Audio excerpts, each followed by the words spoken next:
We are finishing up Start With Why. We are, we've read through this for the past 6 weeks. I know some of you like jumped right through it and you were like, man, I got done with that book in 2 weeks, and you're just like, hurry up and get to the next book. And that's awesome. A few of you are like, I just ordered it 2 weeks ago. And so you're trying to catch up. But no matter where you are, this book has been really good. Starting with why, understanding the root of why we do what we do, and how it really helps us stay strong, stay connected, and be successful. I know a lot of stuff in the Start With Why book has been about like corporations and big companies and things like that, leadership, and a lot of us do Amazon FBA on our own, but there are so many things that can apply to our business and our lives with Starting With Why. So we're talking about chapters 12, 13, and 14 for Start With Why. And read a few things, share a few thoughts, and we'll have some fun with that. I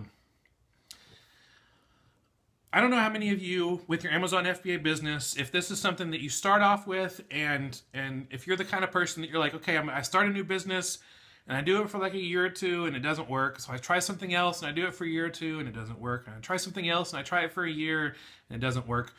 What we're going to talk about today might help get you past that to finding something that really sticks. And so let's talk about that for just a second. The chapter is called Split Happens. I have to be very careful how I say that. Let me read a little bit about that. At the beginning, when you're just starting out your business, ideas are fueled by passion. That very compelling emotion that causes us to do quite irrational things. That passion that drives many people to make sacrifices so big so that they cause themselves, that they can be brought to life. I'm going to read that sentence again because I totally messed it up. That passion drives so many people to make sacrifices so that a cause bigger than themselves can be brought to life. Some drop out of school or quit perfectly good jobs with salaries and benefits to try to go at it alone. Some work extraordinary long hours without even a second thought, sometimes sacrificing the stability of their relationships or even their personal health. And I know when I first learned about Amazon FBA, I stayed up all night. I read every blog post I could. I listened to every podcast. I bought every single book. I was passionate, and that was really good when you're starting out. But a lot of times, the further you go in with the business, that passion starts to dry out a little bit, and you might not be fueled as much. And new things are exciting, but it's those who have the commitment to stick with it that are really going to make it last. I mean, it's just like a marriage relationship, even too. It's like at the beginning, things are exciting and things are all new, and there's so much to learn and stuff. But you know what? Eventually, things get real, things get hard, and it's those who are willing to commit to it. Commit to learning their business, commit to learning their marriage, commit to learning whatever it is that they're doing, and seeking to go back to their why, understand why they're doing this in the first place. If my why with my marriage is to make myself happy and to, try to feel like a better person, then my marriage is going to let me down, because that's not the purpose of marriage. But if my why is to love my wife, if my why is to live a life of integrity, if my why is to, stay committed to the relationship that I committed before my wife and to God, then that's something that's going to help bring me through all the hard times. And similarly with a business, if your why is about making a lot of money, I'm sorry, Amazon FBA is not going to be able to be sustainable. Yes, there is a huge possibility of making really good money with Amazon FBA, but if money is your why, it's going to fall away. But if experiencing the freedom of working on your own, if it's spending more time with your family, spending more time with your kids so they don't have to go to daycare while you're working, if it's just having that type of lifestyle where you can be like, you know what, I want to work at Starbucks today, so I'm going to go to Starbucks. Or, hey, I want to go see family tomorrow, so I can't, to have that type of freedom, then that why is going to help push you to make much better decisions in your business. It says, the reason so many small businesses fail is because passion alone can't cut it. For passion to survive, it needs structure. A why without the how, passion without structure, has a very high probability of failure. And a lot of you probably know that 90% of small businesses fail within the first 3 years. So a lot of people can't even get past 3 years with running their own small business because the passion begins to fail. You have to have, on top of that passion, the why that drives that, and the how that figures out the strategy of all of that. It says passion may need structure to survive, but for structure to grow, it needs passion. So it's like they both need each other and leaning on each other. Later on in the book, it talks about the school bus test. The school bus test is a simple metaphor. If the founder or leader of an organization were to be hit by a school bus, would the organization continue to thrive at the same pace with or without them at the helm? So many organizations are built on the force of a single personality, and their departure can cause a significant interruption.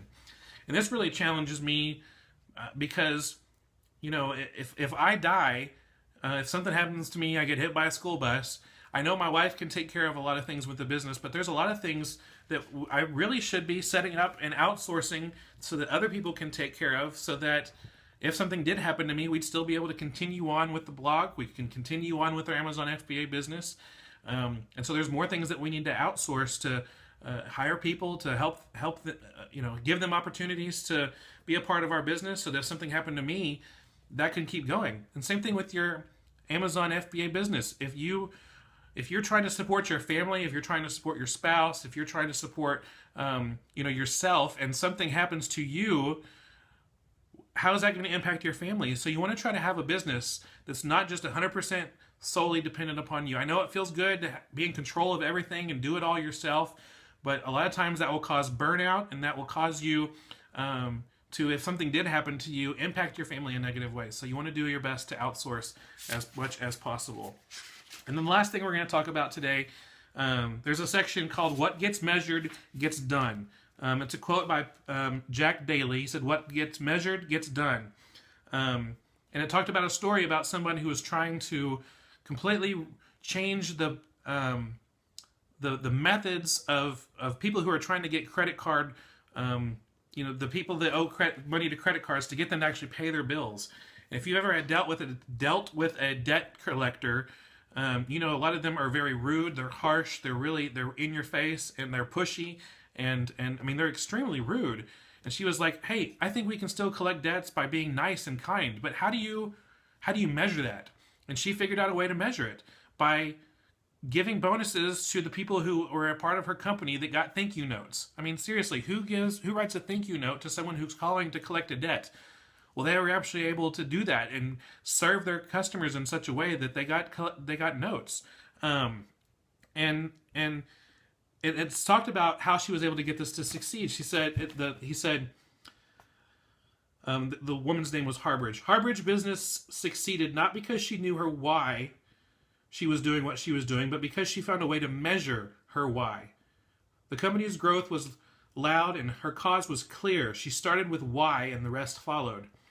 Most organizations today are very clear on their metrics to track their growth of what they do, and that's usually money.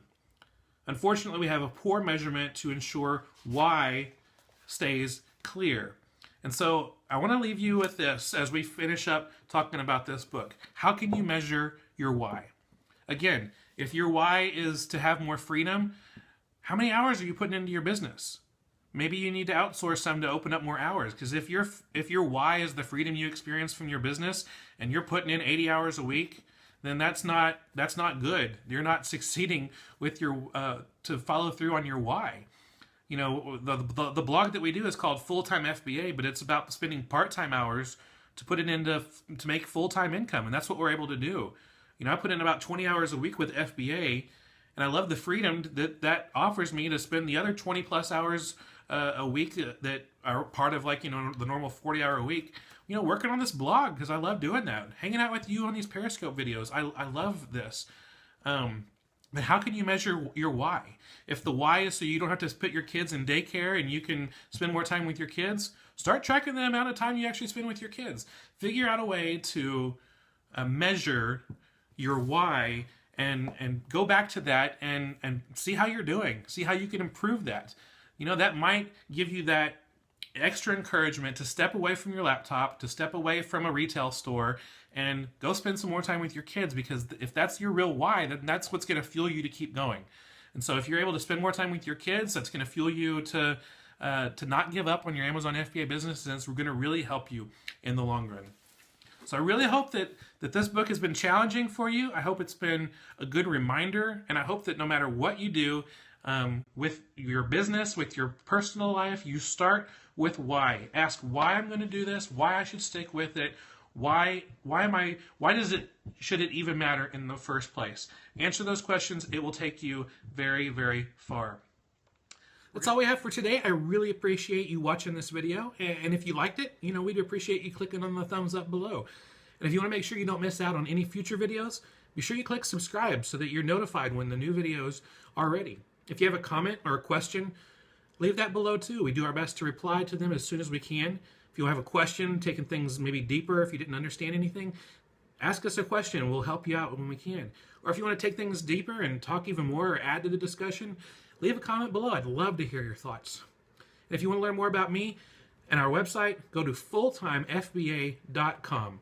We give out free PDFs, free helps, free blog posts, videos, more stuff to help you take your Amazon business to the next level. And if you're looking for any links that we talked about during this video, you can find those in the description below. So I look forward to seeing you on the next video. I will see you soon. I hope you have a great day. Bye.